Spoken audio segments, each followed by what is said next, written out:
Indo para a lição da quarta-feira, que tem como título Entre a Terra e o Mar, nós vamos ter a oportunidade de recordar alguns versos do Apocalipse 12, um capítulo importantíssimo para nós. Nós temos usado esse capítulo em diversas circunstâncias e é um capítulo, tanto os capítulos 10, que nós vamos estudar na lição da quinta-feira, na lição de amanhã, como o capítulo 12 até o 14, esse conjunto de capítulos 10, 11, 12, 13 e 14, nós consideramos como sendo a certidão de nascimento da Igreja Adventista do Sétimo Dia. Nós precisamos estar familiarizados com estes textos. Então, antes de irmos para os versos que o autor destacou, ele nos traz aqui uma ideia que é o seguinte: as imagens de terra e mar na Bíblia, especialmente nas profecias,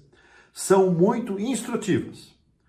Pense então nos símbolos, no que isso possa representar. E ele vai trazer aqui uma contribuição de Beatrice Neal, que disse o seguinte: quando a terra e o mar estão justapostos, terra frequentemente representa o mundo ordenado ou a terra de Israel, ao passo que mar se refere às nações gentílicas que a ameaçam, que ameaçam a terra, como o mar ameaça a terra.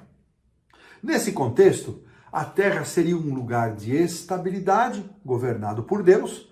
O mar representa a turbulência das nações, normalmente com base no orgulho e também nos governos humanos. Chegamos então à pergunta de número 4, onde o autor faz aqui uma afirmação, mantendo essas ideias que acabamos de comentar em mente. Ele nos pede que leiamos Apocalipse 12, 15, 16 e o 13, 11, 1 e 11, e ele diz, observe aqui a justa posição entre água e terra. E ele faz então a pergunta: como esses símbolos são usados e como nos ajudam a compreender a profecia? Muito bem. Então vamos ler aqui o verso 15 e 16 do capítulo 12, que diz assim: então a serpente arrojou da sua boca atrás da mulher água como um rio, a fim de fazer com que ela fosse arrebatada pelo rio. A terra, porém, socorreu a mulher, e a terra abriu a boca e engoliu o rio que o dragão tinha arrojado da sua boca. Muito bem. Aqui o texto nos diz que o dragão usa água para perseguir a mulher, símbolo da igreja. Nas profecias, a água frequentemente vai simbolizar os governos terrestres, bem como turbulência e o caos que acompanham estes governos. Portanto, nós vemos que Satanás, ele foi capaz de usar povos, de instigá-los e aos seus governantes e aos seus líderes para perseguirem e maltratarem o povo de Deus ao longo dos séculos e em grande parte da história bíblica. Os adventistas do sétimo dia entendem que este verso 16 que nós lemos, ele se refere à migração de cristãos saindo do velho continente da Europa em direção ao novo mundo, a América do Norte. Com base no que vimos entre esse simbolismo terra e mar, o que isso pode significar em relação à fundação dos Estados Unidos? E o autor, ele mesmo vai dizer o seguinte, que será que nós poderíamos considerar que essa terra, para onde o povo cristão perseguido foi, pode ser considerado, ou poderíamos considerá-la como uma terra prometida, uma terra da promessa? Será que por esse aspecto a besta lá de Apocalipse 13, que nós ainda não lemos, né? Ela sobe dessa terra e ela se parece com um cordeiro, símbolo do cristianismo? Embora os cristãos, ou melhor, os Estados Unidos nunca tenham sido um novo Israel ou uma terra da promessa, a verdade é que esta terra, esse país, por bênção de Deus, não tenho dúvida, tornou-se uma terra de liberdade, não desde o início, mas logo aqueles que foram para o novo mundo entenderam que deveria ser uma terra de liberdade, em que as pessoas deveriam ter liberdade religiosa e que Estado e igreja deveriam operar de forma separada, e assim o protestantismo surgiu com esses pilares no seu fundamento: separação de igreja e Estado. Nenhum tipo de religião pode ser imposta, pode ser ordenada ou vinculada a qualquer aspecto da vida pública, a não ser que as pessoas tenham a sua própria religião, sirvam a Deus, creiam em Deus e dirijam a nação com esses valores, mas sem exigir, sem vincular, sem ordenar que tipo de religião as pessoas devem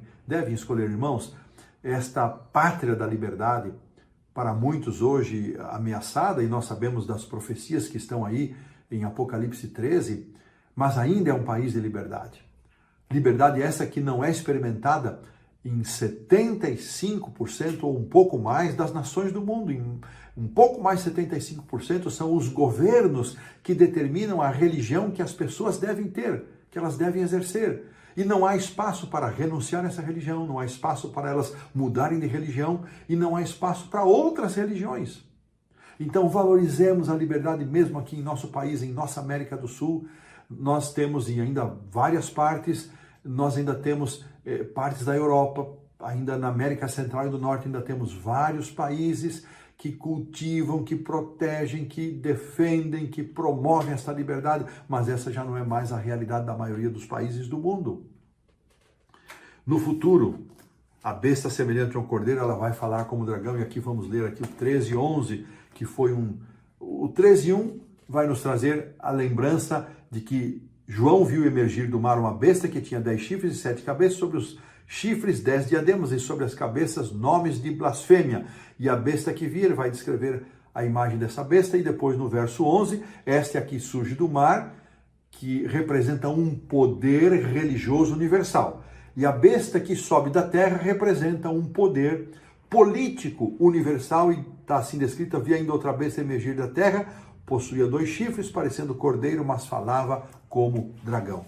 Nós sabemos, irmãos, pela profecia deste capítulo de Apocalipse 13, que quando estas duas bestas se unirem, quando este poder religioso universal der as mãos a este poder político universal, eles formarão um poder absolutista, um poder intransigente que vai impor um estilo de religiosidade, um estilo de adoração, e todos aqueles que se opuserem a esse estilo, eles serão penalizados e inclusive com grande risco de perder a vida.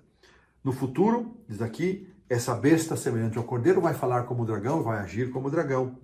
Os Estados Unidos, como mencionei, tem sido um país de liberdade, mas eles também, por esta profecia, vão se tornar um país perseguidor. Quando Ellen White escreveu sobre isso, irmãos, ali no século XIX, ao escrever O Grande Conflito, e mesmo depois com todas as revisões que ele sofreu sob sua supervisão, era como se fosse uma ideia tão absurda, tão louca. Mas hoje há estudiosos da política norte-americana que já admitem plenamente a possibilidade da perda dessa democracia, da perda dessa liberdade.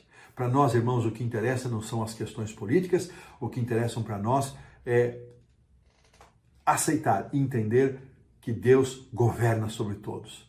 E esse governo de Deus, ele finalmente será estabelecido. Ainda que passemos por turbulência, por perseguição, por dificuldades, um dia nós teremos o governo pleno de Deus, e com esta certeza pomos um ponto final na lição da quarta-feira.